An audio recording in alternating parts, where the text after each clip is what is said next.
The mercury is falling. For sure. Let's check in with Charlie Neese in the Weather Center. Just how cold will it be tonight? Yeah, temperatures tonight will be down in the 20s. Certainly cold, but this is not the main wave of energy that's going to be moving into Middle Tennessee. Arctic air in by the middle of the week, dropping our temperatures into the single digits.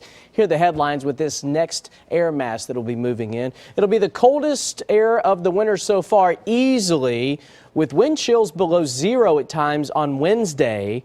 And also, we'll see actual air temperatures between 0 and 9 degrees Wednesday night, with highs only in the teens and 20s.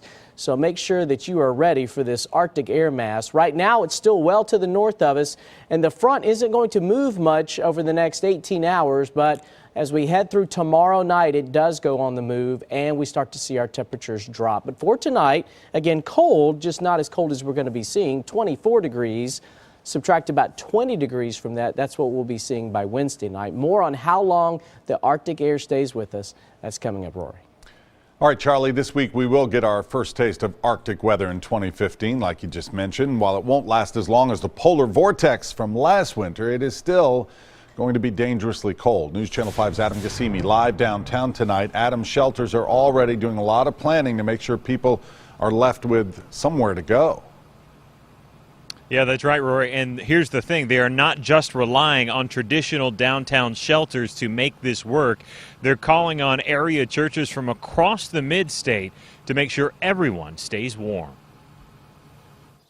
The Room in the Inn's downtown campus is a central hub for the homeless, but its services can mean life or death for people living on the streets when single digits are in the forecast. We're literally putting people in nooks and crannies. Rachel Hester says because the new cold weather community response plan is at level 2 or under 27 degrees, they are adding 30 beds.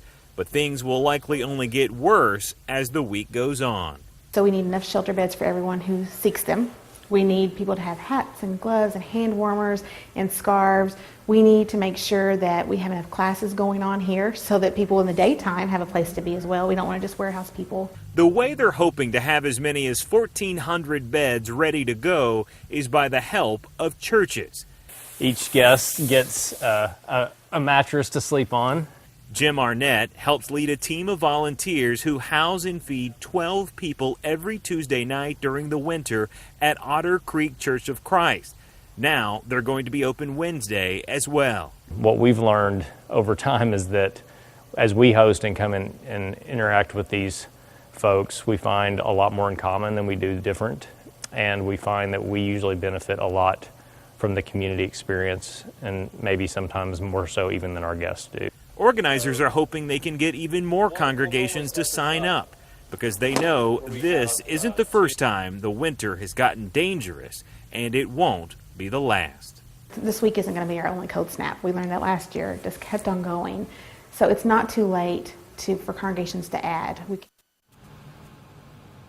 And congregations that want to become emergency shelters should contact Room in the Inn. They still need at least 200 hats, gloves, scarves, and hand warmers every single day to keep people warm. We're live downtown tonight. Adam Gassimi, News Channel 5 HD.